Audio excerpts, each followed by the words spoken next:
Bonjour Bruxelles, l'invité de 8h15. Notre invité, c'est Benjamin Dalle. Bonjour. Bonjour. Ministre du gouvernement flamand. Vous êtes membre du CD&V et au gouvernement flamand, vous vous occupez de Bruxelles et des relations avec Bruxelles et aussi des médias notamment. La crise de l'azote, elle est derrière vous au gouvernement flamand. Il y a un accord, il y a un bon accord et tout le monde est copain avec tout le monde. Nous sommes très contents qu'on a obtenu un accord qui est bien pour la nature, l'industrie et l'agriculture. Il faut savoir qu'en Belgique, il y a pas mal d'agriculteurs qui ne vont pas continuer leur travail à cause de plusieurs raisons, entre autres les restrictions qu'on a, par exemple, en matière d'environnement et aussi en ce qui concerne l'azote. Pour nous, comme CD&V, c'était extrêmement important de donner un espoir, un avenir aux jeunes agriculteurs. L'accord, il dit quoi ? Il dit qu'on a repoussé un petit peu la décision, qu'on va se laisser un petit peu de temps, mais il y a quand même des exploitations agricoles qui, au final, vont devoir fermer. Pour nous, le plus important, c'est qu'il peut y avoir des permis aussi avant 2030 pour des jeunes agriculteurs qui veulent encore investir, qui veulent encore faire le travail de paysans. Il faut savoir, quand il y a aujourd'hui 100 personnes qui partent en retraite comme agriculteurs, il n'y a que 12 entre eux qui a un fils ou une fille qui va continuer le travail. Donc 88% des agriculteurs qui partent en retraite n'est pas remplacé. À un tel moment, il faut être soucieux de l'avenir de notre agriculture. C'est aussi important pour les Bruxellois. L'alimentation, la nourriture des Bruxellois dépend aussi fortement de l'agriculture en Flandre et en Wallonie, évidemment. Ouais. Alors les Bruxellois, ils ont quand même vu les 3000 et quelques tracteurs qui étaient venus bloquer Bruxelles il y a une dizaine de jours. Est-ce que la crise est vraiment derrière vous ? Parce qu'on a vu le CD&V, votre parti, très en pointe sur cette question, bloquer les propositions de compromis qui avaient été faites notamment par le ministre-président Jan Jan Bon. C'était un moment de blocage. Pourquoi ? Pour un positionnement électoral ? Est-ce qu'aujourd'hui, ce blocage est derrière vous ? Est-ce que vous êtes toujours en mesure de travailler sereinement avec vos partenaires, la NVA et l'Open VLD, au gouvernement flamand ? Ce n'était pas un positionnement électoral, c'était vraiment parce qu'on est soucieux de l'avenir de notre agriculture et de l'alimentation de tous les Belges, y compris les Bruxellois. Sur la manifestation des 3000 tracteurs, j'ai vu une manifestation extrêmement sereine. Il n'y a pas eu d'incident.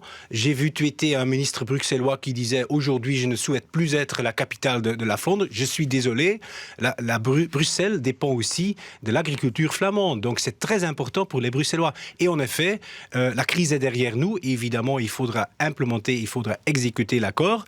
Mais pour nous, on a fait un accord. Le CD&V a toujours été le parti qui fait des accords, qui fait des compromis pour avancer, pour continuer le travail. Alors justement, les rapports entre la Flandre et Bruxelles, ça fait aussi partie de vos compétences gouvernementales, ministérielles. Ils sont bons, ces rapports aujourd'hui ? Vous travaillez avec le gouvernement bruxellois ou c'est quand même très rare ? Les rapports sont très nombreux, surtout avec mes collègues néerlandophones au sein du gouvernement bruxellois. Avec la VGC, c'est notre partenaire à Bruxelles et les relations entre la communauté flamande et la VGC sont excellentes. On travaille bien ensemble. Commissie, c'est l'équivalent de la COCOF. Donc c'est ce qui s'occupe des affaires culturelles et sociales pour les néerlandophones de Bruxelles. L'avenir de Bruxelles, vous le voyez comment ? Est-ce que ça pourrait être un jour une région complètement autonome ou est-ce que ça doit toujours être un statut un petit peu hybride en relation avec la communauté flamande ?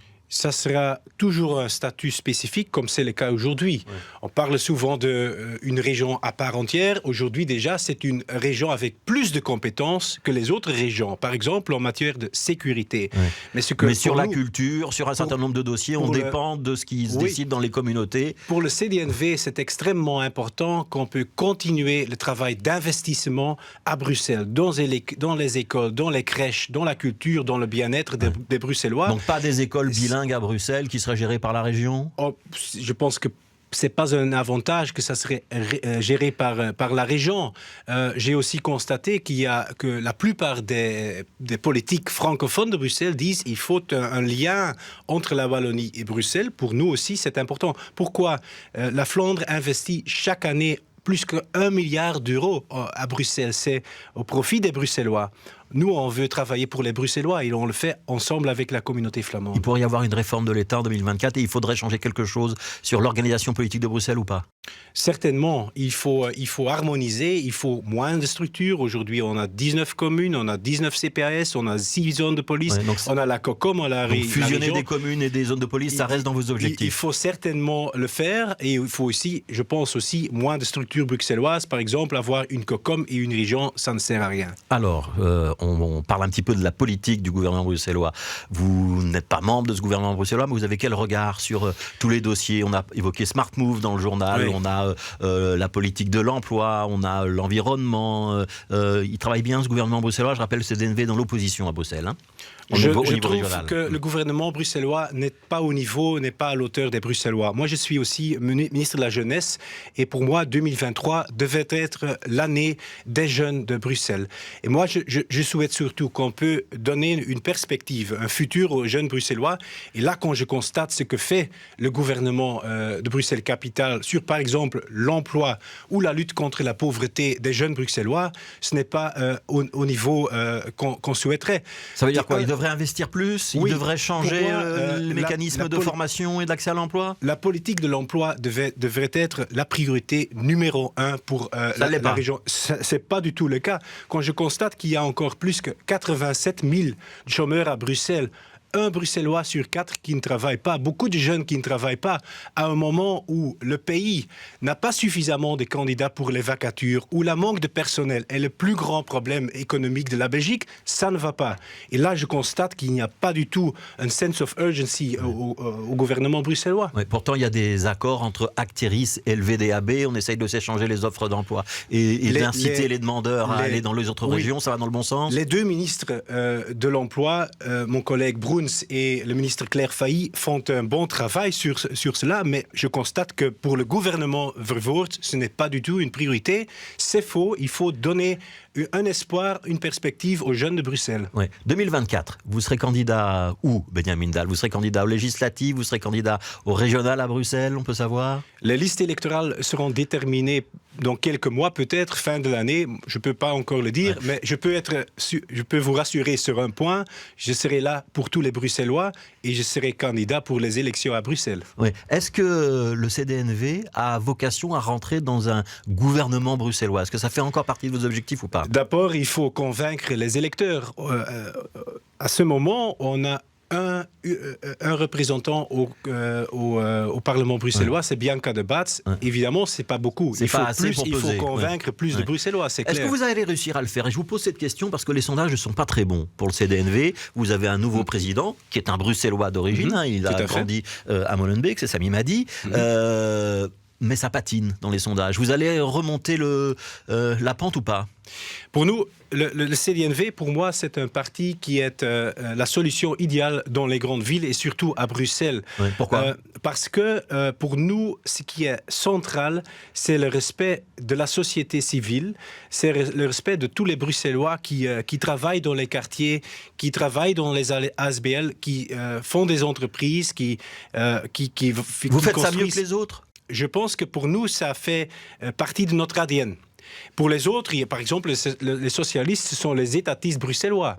Pour nous, ce n'est pas l'État qui est au centre, ce sont les citoyens, ce sont les quartiers, ce sont les ASBL, les organisations qui forment vraiment Bruxelles. Ouais, la valeur chrétienne du CDNV est là, c'est le C de CDNV. La valeur flamande du CDNV, c'est le V de CDNV. La valeur, ça intéresse toujours les Bruxellois, ça? Je suis convaincu que c'est important.